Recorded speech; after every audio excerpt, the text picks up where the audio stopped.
Selamat datang Prof kerana sudi untuk bersama kami pada petang ini membicarakan mengenai STEM, kebimbangan kita mengenai 4 bidang utama ini iaitu sains, teknologi, kejuruteraan dan matematik.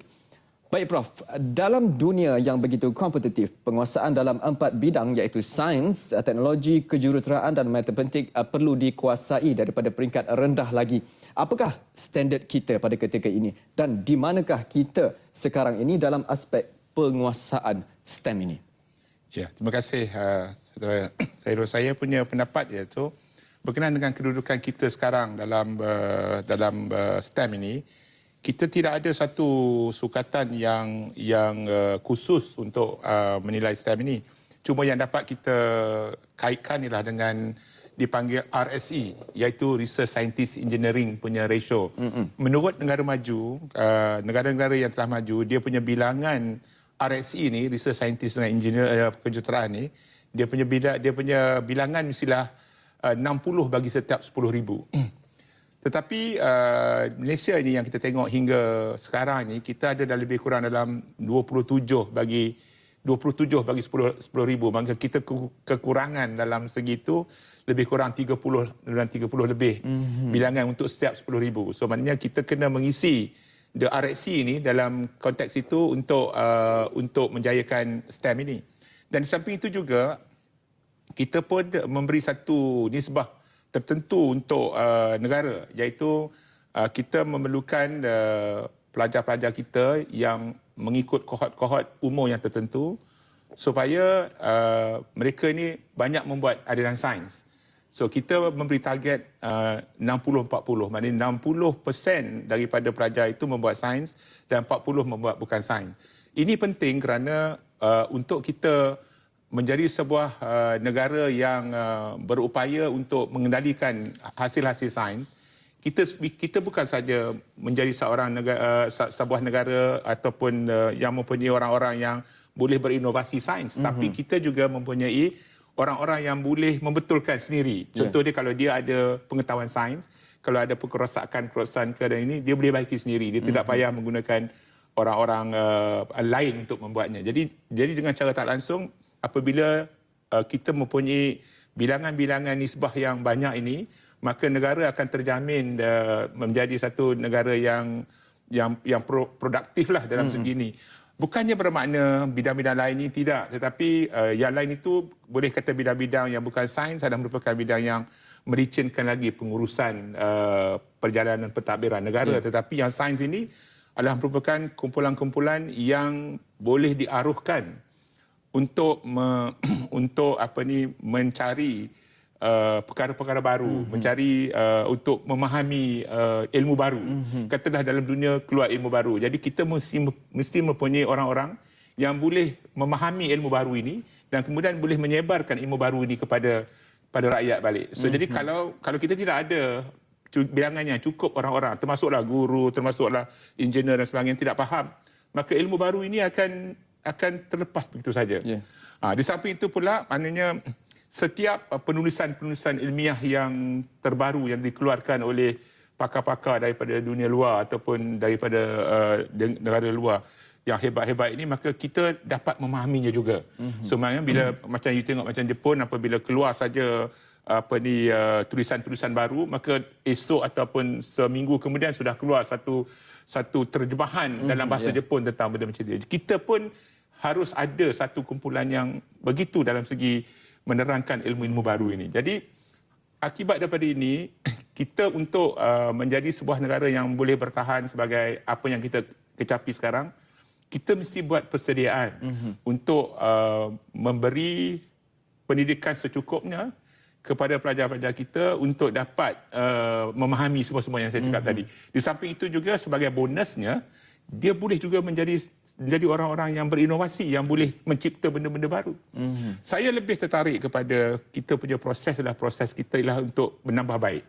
Kadang-kadang orang putih kata kita cannot reinvent the wheel, tapi kita boleh mencari sesuatu untuk menambah baiknya. Contoh saya kata, kita tengok handphone. Kalau Samsung boleh mengeluarkan handphone yang sangat hebat.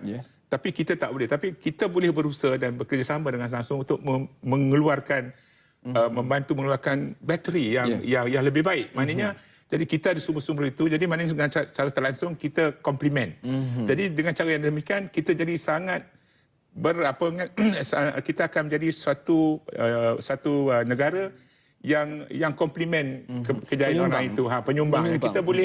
Kita boleh menerobos ini dan seterusnya. Di samping kita menyumbang ini, kita juga boleh mencipta juga sama yang sama. Prof setuju tak kalau saya katakan kalau kita dapat menguasai keempat-empat subjek utama ini, itu sebenarnya merupakan penanda aras kemajuan sesebuah negara. Adakah Prof setuju dengan pendapat saya? Ya, saya memang 100% saya setuju sebab saya orang sains kan. Saya dapati bahawa memang itulah dianya. Kalau kita tengok di Jepun dengan Korea contoh dia, Jepun dengan Korea dia punya nisbah 70-30. So banyak orang tanya kita, kenapa Jepun dengan Korea pelajar dia minat nak buat ini? Pada dia, orang yang bijak akan buat sains. So pada dia kata it's natural. Dia ada satu yang lumrah yang orang yang bijak dia buat sains. So ramai yang dia buat sains tu maknanya dia mempunyai bilangan orang yang bijak yang buat sains. Selalunya orang-orang yang bukan yang tak buat sains ni bagi Jepun sikit. So dia insentif dia banyak untuk buat ini. Kita sekarang ni cuma mencari satu jalan untuk jadikan 40 saja, 60-40. Dan itu pun kita sedang berusaha untuk menuju ke arah itu. Dan kita harap dalam perencanaan kita yang dalam jangka panjang nanti, kita akan mencapai tahap inilah. Macam negara-negara yang telah maju, macam Amerika. Satu masa dulu, orang sains lebih banyak daripada orang yang bukan sains. Ataupun orang STEM lebih banyak daripada orang bukan STEM. Tapi apabila dilonggarkan pencengkaman pada ini, maka pelajar-pelajar ni akan jadi leka dan tak nak buat benda yang susah. Dia suka buat benda-benda yang lebih mudah. Baik Prof, itu boleh dikirakan sebagai mukadimah. Sebenarnya masih lagi banyak lagi soalan yang ingin kita bincangkan di sini. Baik, sebelum kita ke soalan berikutnya, apa kata kita dengar dahulu pendapat orang ramai berhubung STEM ini. Saksikan. Lelaki mungkin lebih ketara, pelajar perempuan mungkin agak ni sikit, kemungkinan besar kebanyakan mereka kena menghafal. Dan pendedahan kita di peringkat dari rumah tidak ada, saya rasa tak kuranglah. Nak kata tak ada langsung tu bukan, tapi kurang pendedahan mereka dari rumah. Mungkin dia dah set dalam minda dia bahawa matematik, sains tu memang subjek yang susah. Sebenarnya subjek yang senang bagi mereka. Mungkin kerana mereka merasa susah untuk belajar benda tu. Mungkin the passion atau minat tentang pelajaran ni mungkin dia tak ada pada dia orang. Dia mungkin budak-budak muda dia like to enjoy kan. Macam sekarang budak-budak sekarang suka lepak-lepak and all that, right? Dan dari segi pelajar mungkin dia orang tak minat sebab the subject yang tak buat dia orang interested tu belajar. Kalau macam mungkin subjek lain yang ada passion, okay dia ada minat dalam ni kan. Tapi macam sains kejuruteraan tu bagi dia orang mempeningkan kepala ke, bagi dia orang lah katakan it's a headache for me ke kan. Dia kata Itu dia sementara tadi reaksi daripada orang ramai dan senada jawapan yang diberikan iaitu sukar, susah dan ada juga kurang menarik untuk diterokai. Itu juga antara jawapan apabila ditanya kepada para pelajar mengenai bidang sains, teknologi dan matematik dan mengapa agaknya bidang-bidang ini kurang menarik minat pelajar kita. Adakah sebab sistem pendidikan kita sendiri atau bagaimana? Prof, silakan. Ya. Saya berpendapat bahawa sistem pendidikan kita adalah terbaik, antara yang terbaik dalam dunia. Dan kita dapati bahawa pengajaran sains dan apa dikatakan subjek sains yang diajar itu pun, mata pelajaran sains yang diajar pun saya ingat dah cukup. Kalau kita tambah lagi, pelajar-pelajar kita akan jadi tension kalau kita tambah lagi. Apa yang saya maksudkan di sini ialah sistem pelajaran kita cukup. Cuma sekarang ni ialah kita kena beri satu cara untuk menggalakkan mereka ini untuk meminati bidang sains. Jadi kita boleh kata bidang sains ini kita mula-mula jangan dikaitkan dengan pekerjaan. Selalunya ibu bapa akan mengaitkan bidang-bidang yang anak-anak buat ni dengan pekerjaan. Memanglah bidang sains ni dia punya susahnya, sebenarnya susah tu tidak dah banyak. Cuma dia memerlukan pengorbanan. Maknanya apabila kita nakkan sesuatu yang susah, kita mesti buat banyak pengorbanan. Contohnya apabila kita nak membuat matematik, kita akan duduk dan menjalankan proses penyelesaian. Berkali-kali kalau kita salah kita buat lagi, kita tanya, kita buat lagi tanpa jemu-jemu. Barulah akhirnya kita faham. Kalau kita buat sekali dan tak dapat, kita rasa bosan, maka ini akan menyebabkan kita dah tak minat. Jadi sini ini bukan sains sebenarnya. Jadi maknanya kita tidak mahu kita punya rakyat ataupun pelajar-pelajar kita mempunyai sikap yang sedemikian. Setiap yang cantik dan setiap yang berguna itu untuk mendapatkannya tidak mudah. So hasilnya kita mesti membuat penyelidikan, mengkaji bertahun-tahun untuk mendapatkannya. So jadi sains pun kita nak belajar macam itu juga sebab dia punya sumbernya ialah sains. Jadi bila kita nak belajar sains ini untuk memahami benda-benda ini, maka kita dapati bahawa dia memerlukan pengorbanan. Jadi perubahan ini pelajar-pelajar tak boleh buat. Kalau zaman dulu, zaman 60-an, 70-an, di mana kita tidak mempunyai banyak. Kita punya cara kita, pelajar-pelajar kita, menikmati waktu-waktu santai dia lah dengan melihat tengok wayang. Habis tengok wayang, dia balik ke rumah, ada TV. Kemudian dia akan, waktu yang tertentu akan buat kerja rumah. Tetapi sekarang ini, semua perkara-perkara santai berlaku serentak. Contoh dia, masa dia nak belajar, nak buat matematik, masa itu datang SMS, masa itu datang WhatsApp, masa itu datang, jadi dia akan berbelah bagi tumpuan dia. Jadi ada akibat gangguan, anasir yang macam itu. Jadi dia, saya perhatikannya, yang muda-muda dia akan berbelah bagi. Jadi lama-lama yang menarik perhatian dari yang keluar gambar dan sebagainya lebih menarik daripada membuat matematik problem ataupun mengkaji kimia ataupun bagi sebagainya. So bagi saya tidak ada satu jalan mudah untuk memahami sains, melainkan kita kena duduk, praktis ataupun latihan dan kemudian faham. Kalau kita buat tiga-tiga ni, barulah kita dapat menghayatinya. Macam Prof sendiri ada mengatakan, saya melihat akan kebimbangan Prof mengenai sains ataupun 4 subjek utama ini. Bagaimana dengan kewujudan sekolah-sekolah sains oleh kerajaan ini? Adakah ia tidak mampu sebenarnya untuk menjayakan subjek ini, kewujudan sekolah-sekolah sains? Kita berpendapat bahawa kewujudan sekolah sains dan maktab rendah sains Semara ini adalah merupakan, bagi kata negara Malaysia, adalah merupakan satu yang sangat baik. Maknanya kita sudah ada satu program di mana ada pelajar-pelajar yang terbaik ini kita masukkan sekolah ini supaya kita ada satu putaran mendapatkan pakar-pakar daripada bidang ini ataupun yang kita boleh latih supaya kemudian masa kelak kita ada satu sumber yang tidak putus-putus untuk buat sains. Tapi dalam keadaan negara kita yang sentiasa meningkat bilangan penduduknya, maka yang banyak itu tak cukup. Maknanya sekarang ini jadi masalah kerisauan kita ialah masalah pelajar-pelajar yang berada di sekolah-sekolah di pinggir bandar, di luar bandar dan sebagainya. Kita dapati bahawa bilangan pelajar-pelajar ini, sekolahnya ada, bilangan pelajar-pelajar yang buat sains dalam bidang ini sangat sikit. Contohnya kalau ada kata dalam 6 ataupun kalau ada dalam 7 kelas tingkatan 4, maka 1 atau 2 kelas, satu kelas yang buat sains, maka itu dah kurang daripada 20%. Kalau misalnya kita 10 orang, 10 kelas, ada 2 kelas saja yang buat sains, itu baru 20%. Jadi bila berlaku benda macam ini, maka kita boleh dapati bahawa bilangan sains ini bukannya hanya tertumpu kepada tugas sekolah-sekolah aliran menengah sains ini, tapi orang kata di bawah iceberg tu, di atas tu semua tip of the iceberg, tapi di bawah tu ada banyak lagi. Inilah sekolah-sekolah luar bandar, pinggir bandar tadi yang kita juga boleh kita juga boleh menggalakkan sekolah-sekolah ini. Sekolah-sekolah ini akan mesti memainkan peranan untuk menggalakkan lebih banyak lagi pelajar di buat sains supaya kita punya bilangan tadi akan menjadi bertambahlah untuk mencapai kita punya target kepada 60-40 tadi. Kalau sekolah-sekolah macam ini dibiarkan dan kita hanya bergantung kepada sekolah menengah sains, maka saya rasa kita tidak cukup. Tidak balance. Baik, Prof.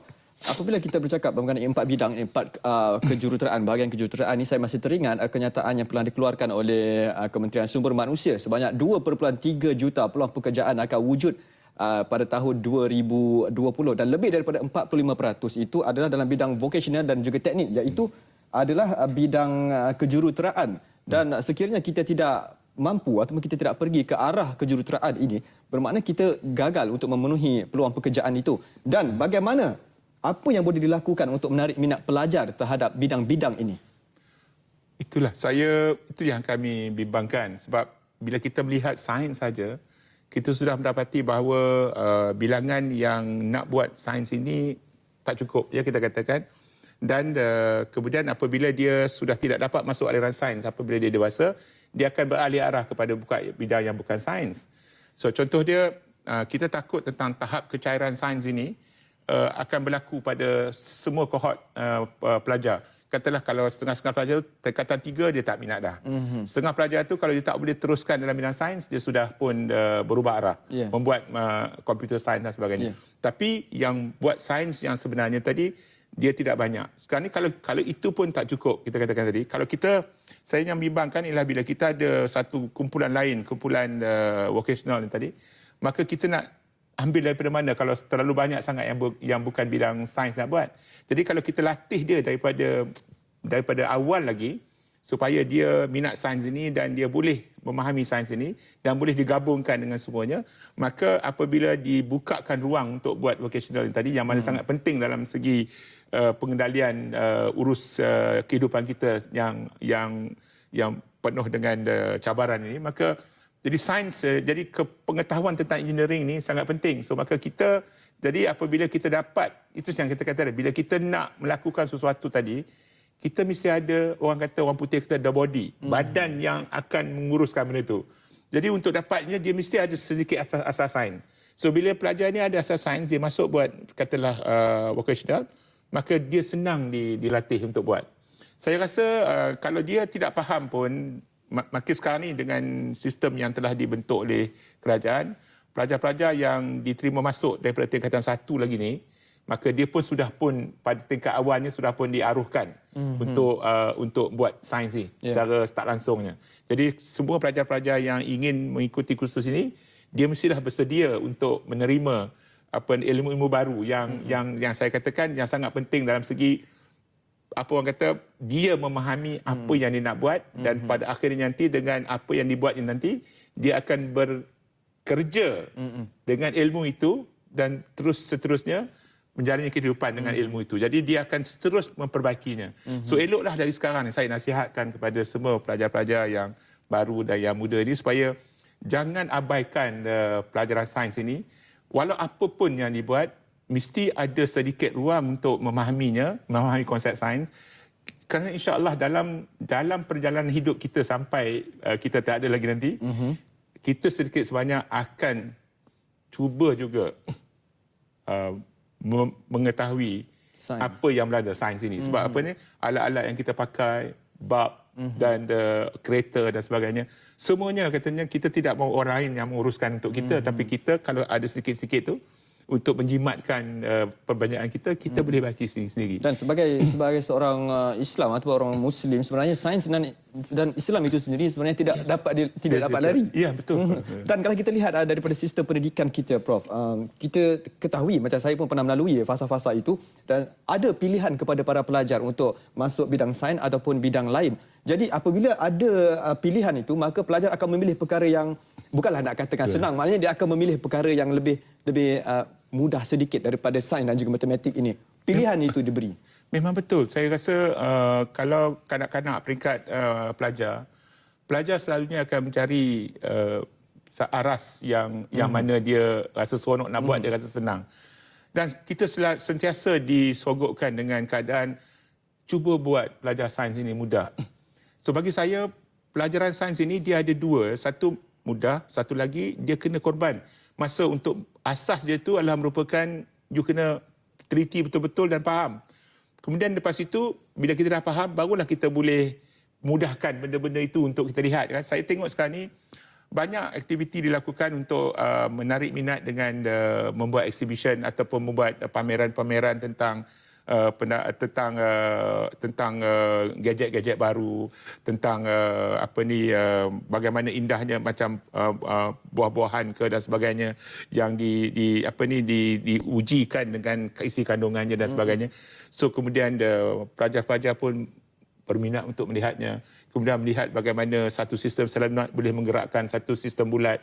So ini pun pelajar berminatnya. So harus diperhatikan dekat sini.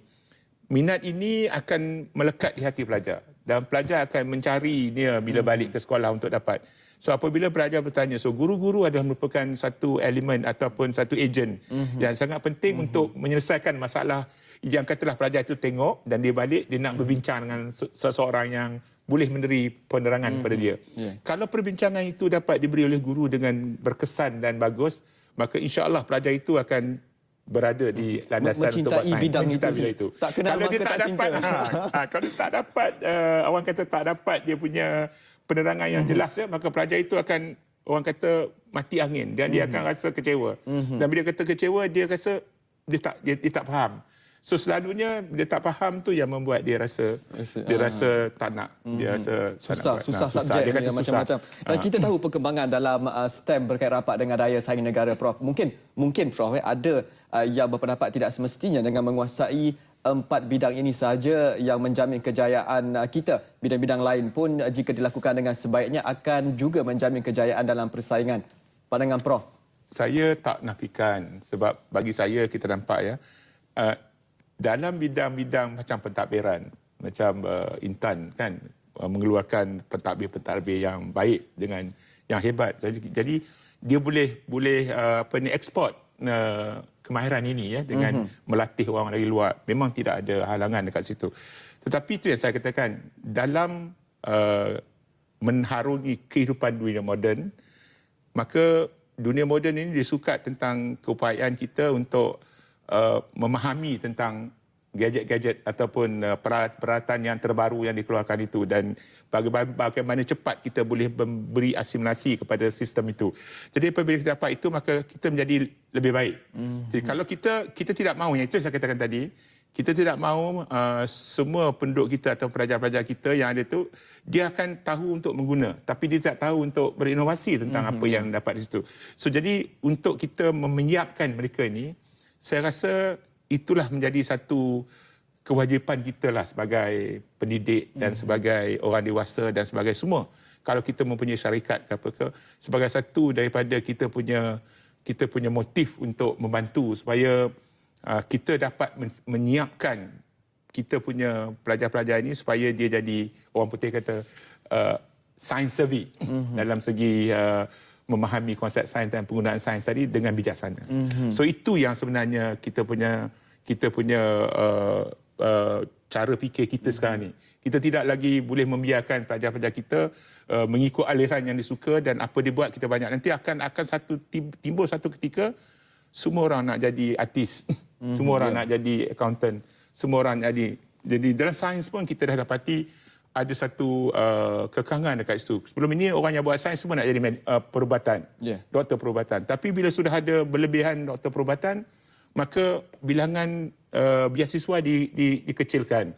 Jadi pelajar-pelajar yang berminat sudah tak dapat lagi masuk dan dengan cara tak langsung, dia punya putus minat dekat situ yang kita tak mahu tu. Jadi mana kita nakkan supaya ada satu aliran yang sentiasa segar dan deras untuk pelajar-pelajar ni, walaupun kekurangan beasiswa tapi dia masih lagi nak buat aliran perubatan, nak buat lagi aliran farmasi, nak buat lagi aliran dentistry dan sebagainya. Tidak ada kita katakan kekangan dekat situ. Di sinilah saya katakan kita selalu nasihatkan pelajar-pelajar supaya terus, kalau dia sudah ada asas sains tu, terus hidupkan, terus bina dan terus berusaha untuk berjaya dengan bidang ini. Kita, Prof, negara menjelang tahun 2020, kita mahu menjadi sebuah negara yang maju dan pada ketika ini juga kita bimbang akan 4 perkara ini, 4 bidang utama ini. Dan kalau kita lihat negara-negara besar seperti Amerika Syarikat dan juga Britain dan beberapa negara lain, apakah mereka tidak ada masalah ini, kekurangan kepakaran dalam 4 bidang ini? Ya, saya melihatlah, kita melihat bahawa negara-negara maju macam Amerika, Britain, kalau kita terbaca dalam penulisan mereka ni, pemikir-pemikir mereka, saintis-saintis mereka sekarang ni gusar, ya. Sebab minat daripada orang-orang bujang, orang-orang muda di negara-negara tersebut terhadap sains pun menurun. So maknanya mereka pun menghadapi masalah penurunan ini, dan kita pun sama juga, penurunan minat, perempuan lebih banyak buat sains daripada lelaki-lelaki dan semuanya. Jadi saya tanya juga seorang profesor dari Oxford pun, dia kata memang betul apa yang kita hadapi, dan kita di Malaysia ini saya rasa bertuahlah sebab kita punya Datuk Seri Najib semua dan Tan Sri Muhyiddin, Timbalan Perdana Menteri semua berusaha untuk memahami dan memperbaiki sistem supaya pelajar-pelajar semua dapat diangkatkan untuk meminati sains ini dan usaha-usaha sedang dibuat untuk meningkatkan. So kalau setengah-setengah tempat di negara maju, dia tak kisah pun, dia biar sampai satu stage. Saya boleh bayangkan ya besok ya macam NASA. NASA memerlukan, saya kata tadi, orang yang bijak-bijak untuk memenuhi kedudukan teknikal yang hebat-hebat di sana. So bayangkan kalau orang Amerika sendiri, kalau dia biarkan rakyat dia tidak mahu menguasai sains pada peringkat tinggi, ini bukan pada peringkat lulus cukup makan, tak ada. Ini yang peringkat tinggi yang skor A semua ni, kalau dia tak dijaga ni, maka siapa yang nak mengisikan tempat-tempat itu? Dan kemudian orang-orang yang pandai-pandai ini akan jadi tua, pelupa dan sebagainya. Jadi oleh kerana dia nak mengisi tempat ini, tempat-tempat yang strategik ini, maka dia mesti mempunyai program macam kita ada sekarang ni untuk meningkatkan pelajar-pelajar, pelajar yang top-top ni kita hantar ke universiti-universiti yang terbaik supaya dia balik nanti dia boleh mengendalikan ilmu-ilmu baru, boleh beri penerangan dan sebagainya. So masalah kita sekarang bila keluar gadget-gadget baru dan keluar ilmu-ilmu baru, berapa cepat kita boleh faham? Kalau kita boleh faham, maka kita rakyat boleh faham. Jadi maknanya bila boleh faham, barulah kita boleh berinovasi dengan itu. Lepas tu setiap kali ada ilmu baru ini, maka begitu cepat kita boleh faham.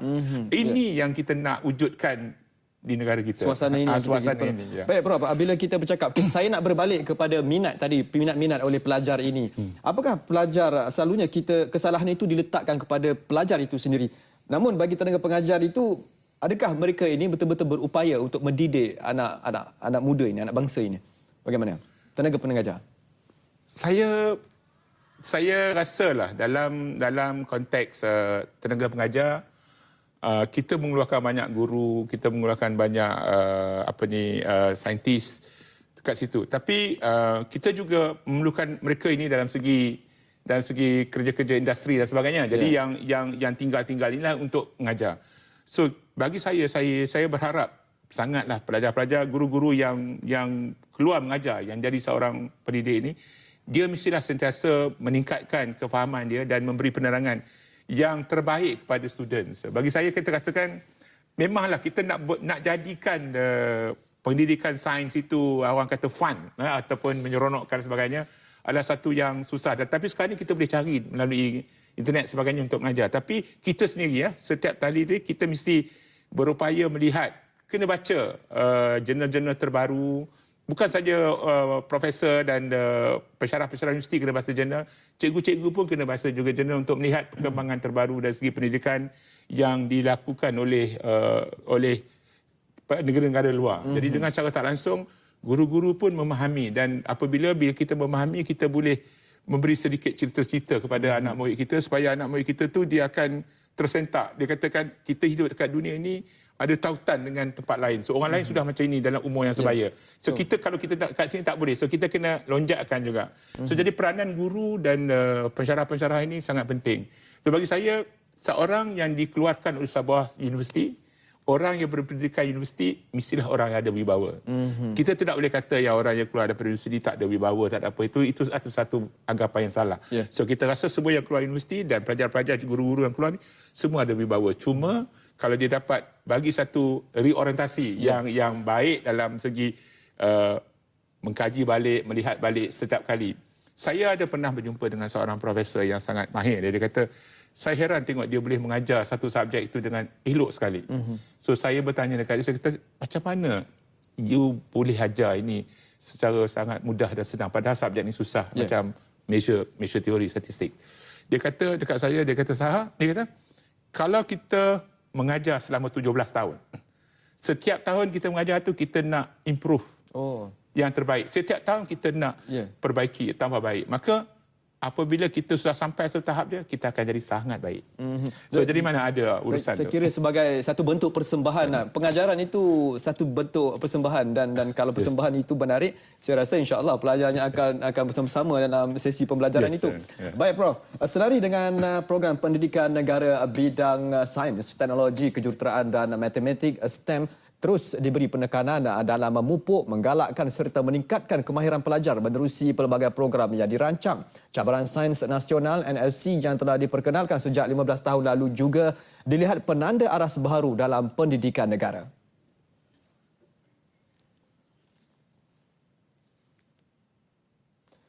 Malah penganjuran program-program yang diatur Akademi Sains Malaysia ASM dan Kementerian Sains, Teknologi dan Inovasi Musti dengan kerjasama Kementerian Pendidikan telah mendapat sambutan positif. Banyak penyertaan diterima terutamanya melibatkan pelajar-pelajar tingkatan 4.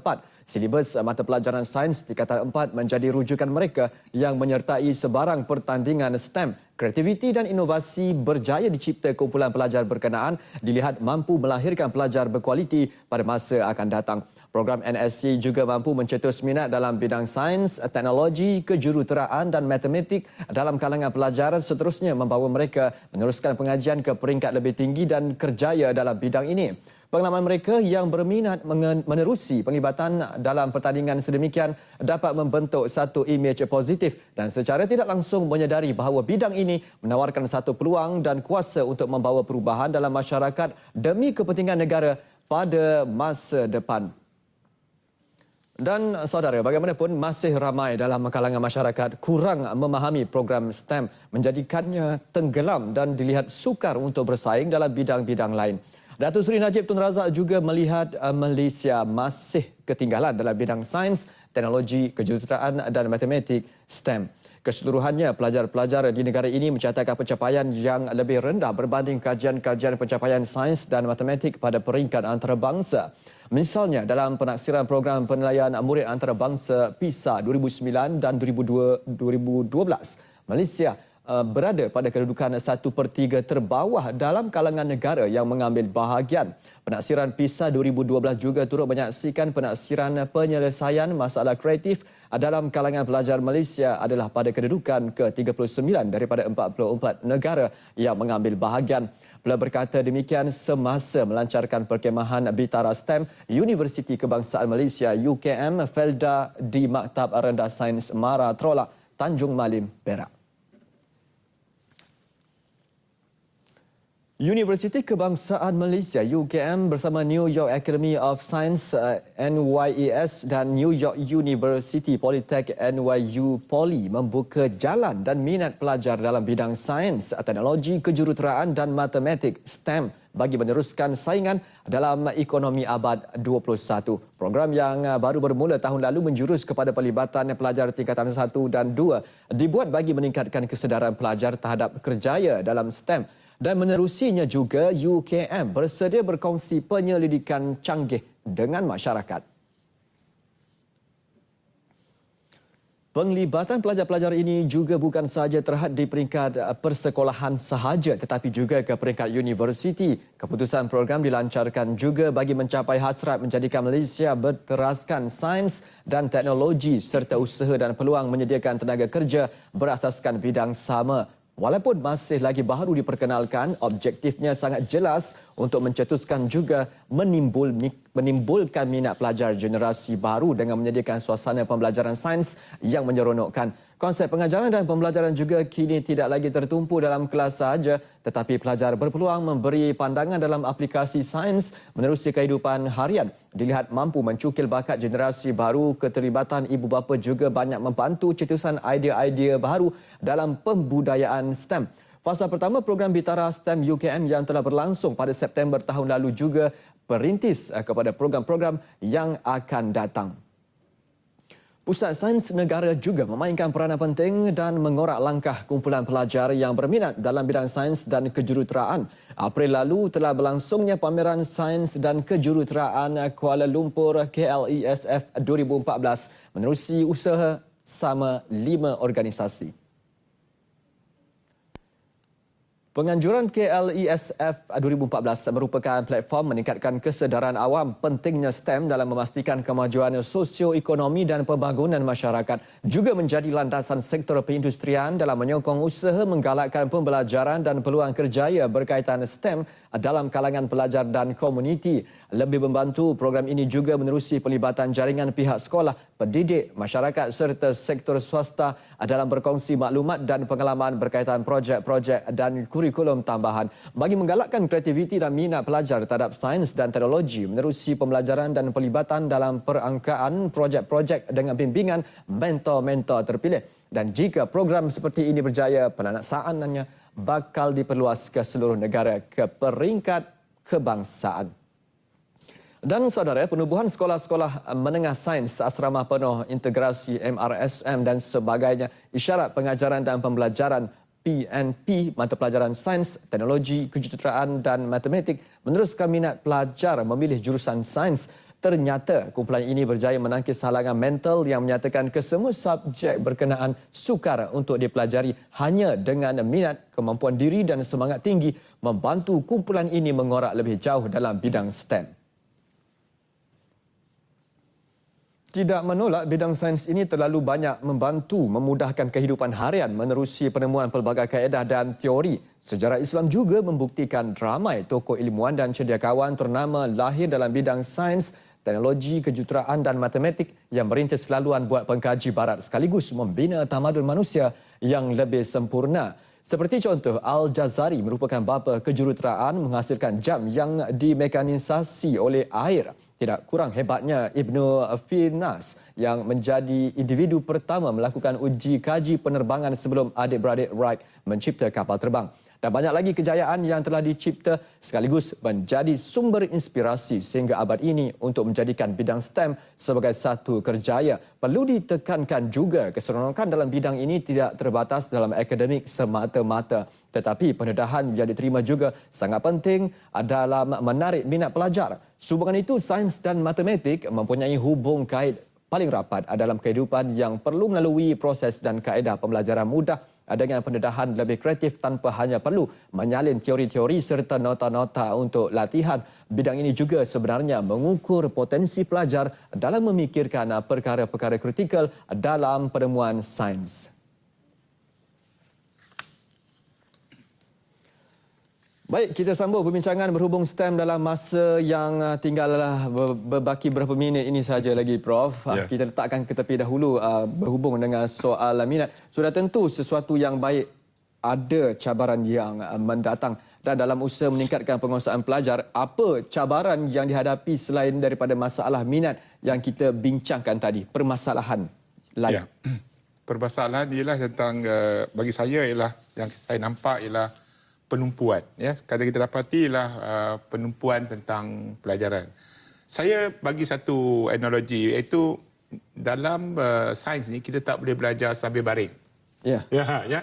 Kalau kita baca buku cerita novel, kita boleh baca sambil baring. Tapi sains ni kita kena duduk, ada kertas, ada pensel dan kita buat nukilan-nukilan dekat situ untuk menerangkan tentang logik yang kita pelajari itu. Jadi dengan secara tak langsung ini sangat penting. Mana kita kena duduk dan buat. Macam matematik khususnya kita kena duduk dan buat. Dan kemudian bagi saya dapati sekarang ni pelajar-pelajar moden dia takut buat salah. Yeah. Kalau dia buat dia macam buat salah. Jadi dia nakkan semua buat tu sekali buat semuanya elok. Pelajaran sains dia tak macam itu. Kita buat research pun kita mesti ada buat salah dan kemudian kita akan betulkan hingga dia jadi sesuatu yang terbaik. So ini sikap ini pelajar-pelajar kena harus fahamlah sebab saya nampak mereka kata sukar. Saya daripada tahun 60 sampailah sekarang banyak pelajar-pelajar mengatakan admaths ataupun matematik tambahan ini sukar. Tapi apabila kita beri penerangan secara baik dan secara jelas dan yang katakan bersistematik, maka kita dapati bahawa mereka faham. Jadi mereka faham, mereka akan dapati bahawa itu adalah sangat menarik. Dan satu yang kita nak terangkan juga pelajar-pelajar juga ialah masa dia di peringkat sekolah, dalam bidang sains ini, bila dia buat kerja-kerja, dia melakukan satu tu, hasil yang didapat itu dah tepat. Yeah. Maksudnya bila dia kira matematic equation, dia jawapan tepat. Tapi bila dia masuk kepada peringkat yang tinggi lagi, maka kita dapati bahawa jawapan yang didapati daripada masalah-masalah yang dibuat tadi adalah tidak tepat tetapi dalam bentuk anggaran. Ya, dalam bentuk anggaran ni yang membuat pelajar-pelajar jadi macam dia tak selesa. Dia kata sekolah dia tepat. Bila dia masuk universiti tahun 1 tahun dia dah jadi macam tak tepat. Dia jadi macam ada anggaran. Lepas tu ada ralat dan sebagainya. Jadi kita kena kira ralat juga dalam segi pengiraan. Jadi di sinilah yang kita nasihatkan pelajar-pelajar dalam segi belajar sains ini dia mesti banyak bersabar. Dan jadi kekangan ataupun saya kata cabaran yang akan datang nantilah pelajar-pelajar akan terpaksa membuat 2-3 perkara dalam satu masa. Contohnya saya kata tadi, dia kena buat urusan menyelesaikan masalah matematik, kemudian dia ada pula Instagram ataupun dia ada ini, dia ada macam-macam dan semuanya memerlukan perhatian. So, jadi di sini dia mesti menjadi pilihan untuk buat yang mana satu yang terbaik. So saya rasa macam sekolah-sekolah yang asrama penuh, mereka ada sistem yang terurus untuk menguruskan supaya pelajar ini memberi penumpuan. So jadi idea yang ada sekarang inilah penumpuan. Pelajar-pelajar yang daripada sekolah-sekolah pinggir bandar, luar bandar dan sebagainya, mereka haruslah bergerak ataupun belajar mengikut cara yang diajar oleh pihak-pihak daripada asrama penuh, sekolah-sekolah asrama penuh. Dan juga kita haraplah juga sekolah asrama penuh ni ambillah satu mentor, jadi mentorlah kepada menti satu sekolah daripada luar bandar ni supaya pengalaman itu dapat dikongsikan bersama ada didapat. Jadi saya dan kemudian didapati semua ilmu-ilmu baru yang dapat dalam pendidikan dan pelajaran semuanya diterapkan kepada sekolah berasrama penuh dan sekolah di pekan di bandar-bandar. Baik Prof, masa begitu mencemburi kita, insya-Allah kalau ada masa kita akan bersama-sama lagi. Dan kepada Prof, kami ucapkan terima kasih banyak kerana sudi untuk bersama kami pada petang ini membicarakan mengenai perkara STEM ini. Baiklah, kepentingan STEM bukan sahaja diambil berat oleh Malaysia, malah semua negara di dunia memfokus kepada bidang ini ke arah menyedia masa depan yang lebih baik untuk pembangunan dan ekonomi. Bagi Presiden Amerika Syarikat Barack Obama pernah menyatakan ayat ini, kepimpinan masa depan bergantung kepada bagaimana kita mendidik pelajar kita hari ini, terutamanya dalam bidang sains, teknologi, kejuruteraan dan matematik. Dan begitu juga bagi Malaysia, persediaan hari ini dilakukan untuk kesenangan generasi yang akan datang. Dengan itu, berakhir sudah pertemuan kita pada hari ini. Dengan itu, saya Zarul Fahmi Karudin. Assalamualaikum dan salam satu Malaysia. Waalaikumsalam.